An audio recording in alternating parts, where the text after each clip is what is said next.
Welcome back to the Optimized Career Solutions YouTube channel. I am so excited to come to you again another week and talking to you about how you can advance your career this month. In the month of March, we're talking about managing in March. And this week, we're talking about managing in a matrixed environment. If you have ever worked in a matrix environment, you know that this can be a very unique situation. There's a lot of people, a lot of responsibility, and a lot of needing to report to, communicate, build relationships across so many different lines of business, a lot of departments, etc. And so we want to make sure that you are set up for success, especially if you're in a new environment like a matrix environment. And so we are going to make sure that you have the tools to succeed and are cognizant of any roadblocks that you might face. If you haven't yet, make sure that you're checking out our Career Advancement Academy podcast, which I host with my husband and partner, Jack, where we talk a little bit more about this.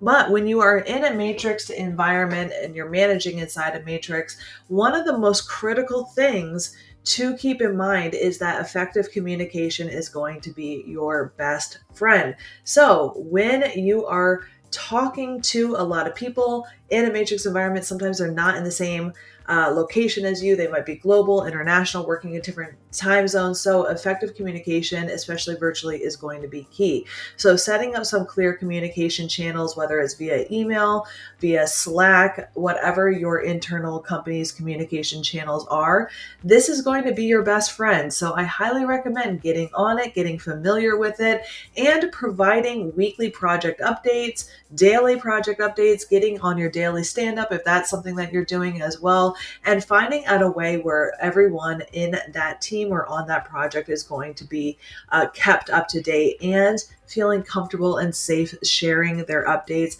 and having that comfort and safety to share their ideas.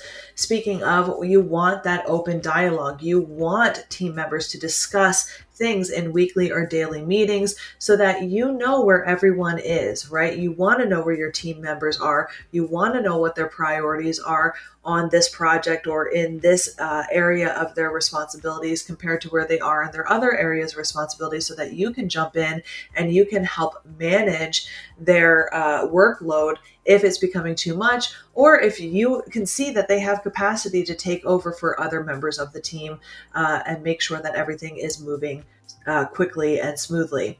The other good part about having a really safe environment where everyone is being heard, right? And part of that is, hey, managing the meetings, right? The communication, if you're meeting virtually, and really encouraging people who are a little bit more quieter or introverted to speak up, share their opinions, and also managing some of that communication if there is someone who's maybe bogarting a lot of that time, to say, hey, let's hear from some other people so that everyone feels comfortable and safe to share, is because that way you are leveraging those diverse perspectives, right? When you're taking advantage of diverse viewpoints and expertise within your matrix team environment, this encourages innovation, it encourages creative problem solving, and it allows you to value different perspectives. One of the great, incredible experiences of having a diverse, inclusive team is that, one, people feel safe, right, because they're included,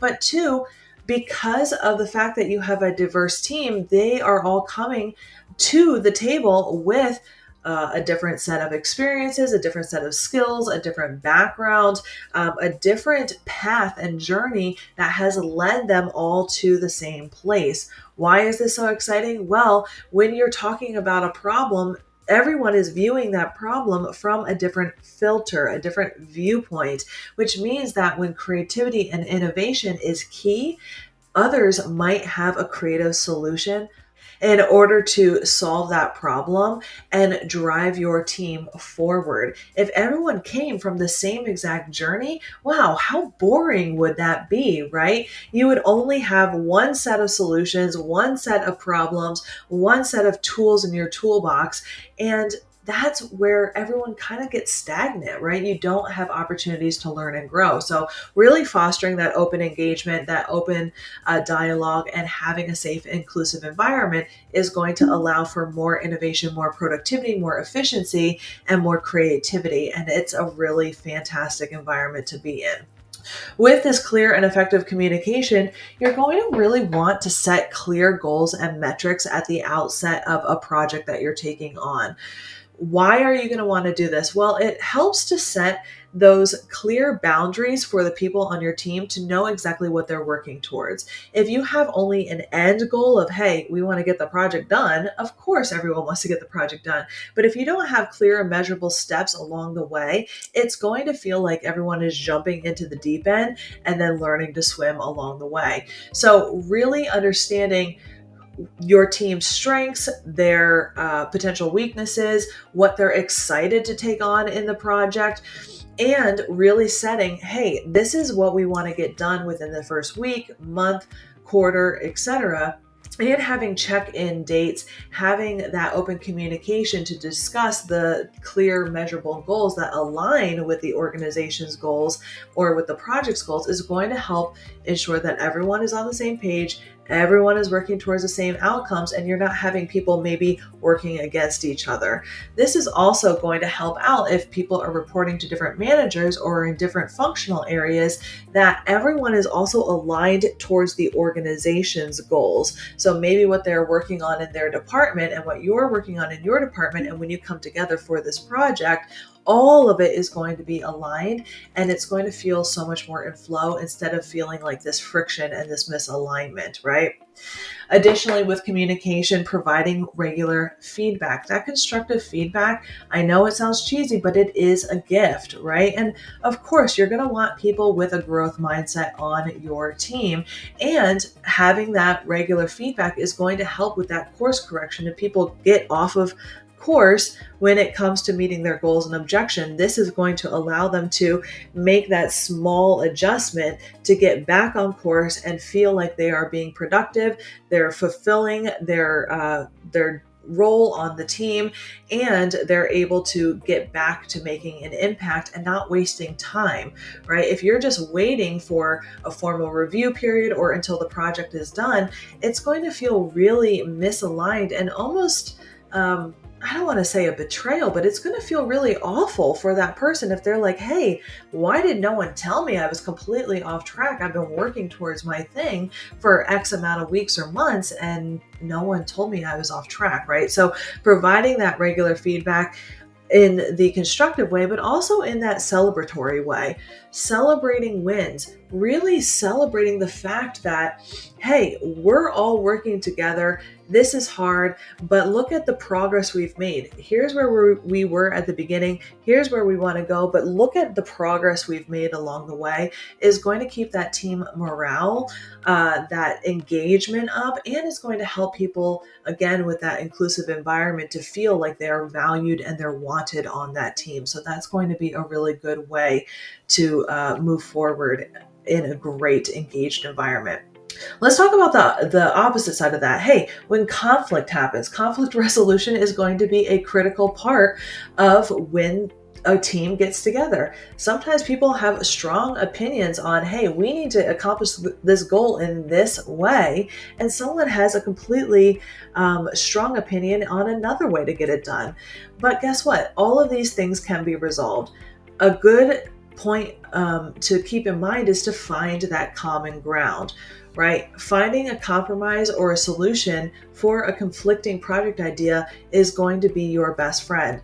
A great way to do this is to remember you're on the same side, right? In the end, if you zoom all the way out, you all are working towards one common goal, which is the betterment of the team and the company in order to finish this project, right? This is kind of the secret sauce of conflict resolution, is to sit on the same side of the table, right? And even if you are in person, This could be a physical way that you can mentally get people on the same side of the table, is to literally sit on the same side of the table. If that's not feasible, get on Zoom or virtual and remind people, hey, we're all on the same team. It's us against the problem, right? So how can we together find the solution that's going to solve this problem? Right?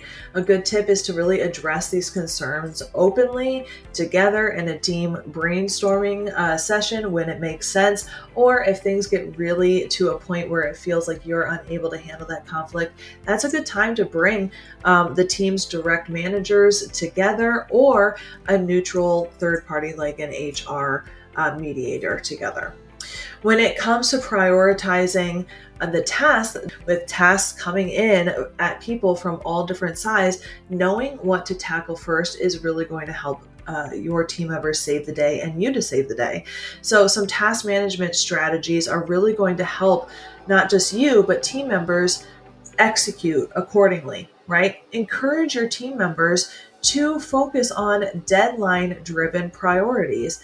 Of course, if you're working on a major project, but they have deadlines that are more recent than what your deadlines are, they might be focusing more on those than on what you're looking to get done. And so having that open conversation about, hey, this is what I want to delegate out to you. Is this going to fit in with your current priorities and your current deadlines? Is not only going to help your team feel like they're being supported with the workload that they currently have, but it's also going to help you be strategic and figure out, hey, okay, here is my current team that I have in order to get this stuff done. And here's the capacity, right? Because when you're working in a matrix environment, you don't have the full capacity of each of the people on your team. So really prioritizing urgent tasks such as client deliverables, etc., and helping your teams to create that to-do list when it comes to daily and weekly to-do lists based on that prioritization. Now, of course, we're all professionals. They should be able to do this, and you should be able to do this on your own. But if people are new to a matrix environment, this can be overwhelming, and a risk that people face is going into burnout, right?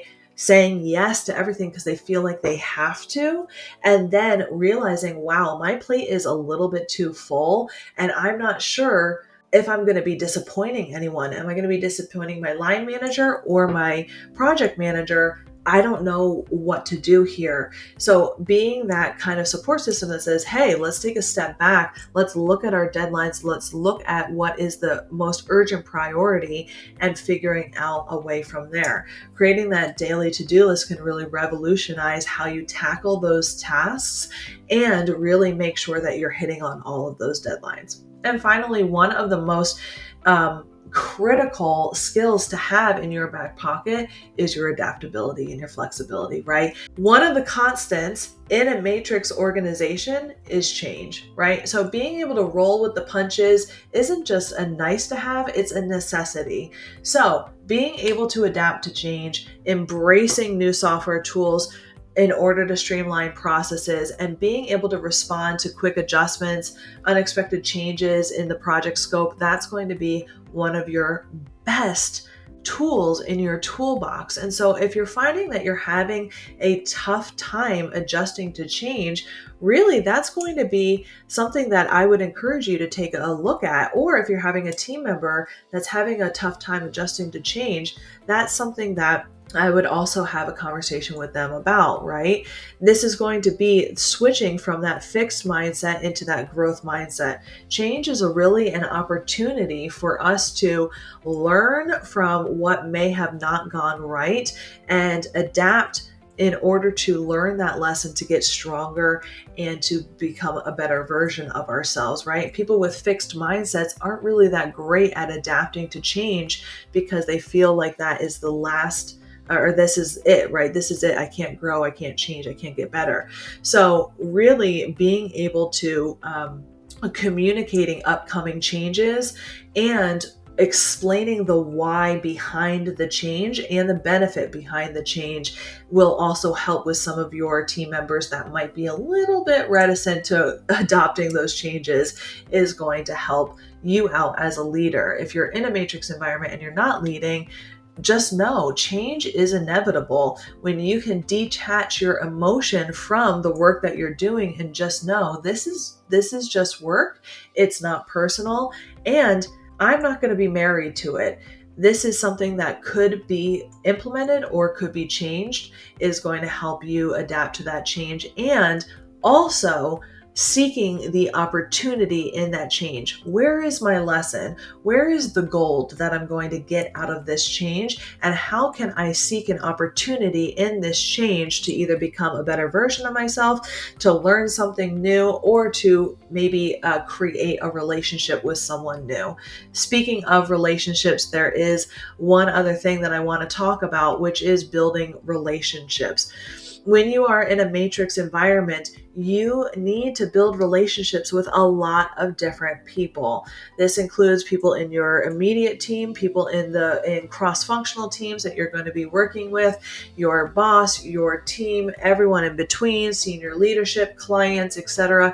And so really some of the key traits that are going to help you with that relationship building is truly building trust. And how you build trust is really at the core level is doing what you say you're going to do, and not saying, basically delivering on what you're going to say that you're going to deliver on, right? Being a person of your word.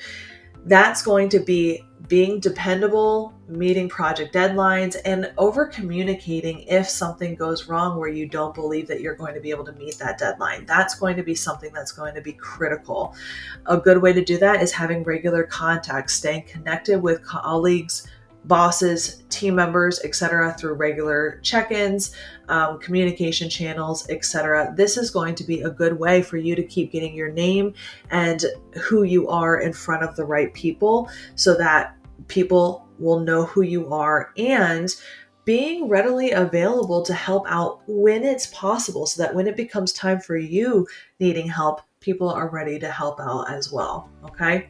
So when it comes to a matrix environment, it's a very tricky environment. However, it's not too hard to navigate when it comes to managing relationships, being a dependable resource for the people and the teams that you're collaborating with, setting up smart prioritization and really working to make sure that you are working on the priorities based on your deadlines, being flexible and adaptable, and having that effective communication. These are some fantastic ways to ensure that you're succeeding in a matrix environment. If these tips help and you find yourself in a matrix environment, let me know in the comments. I would love to make sure that I am coming back and supporting you and learning about your time in a matrix environment. Do you have another tip that you have found to be supremely successful in a matrix environment? Let me know. I would love to hear about it in the comments as well.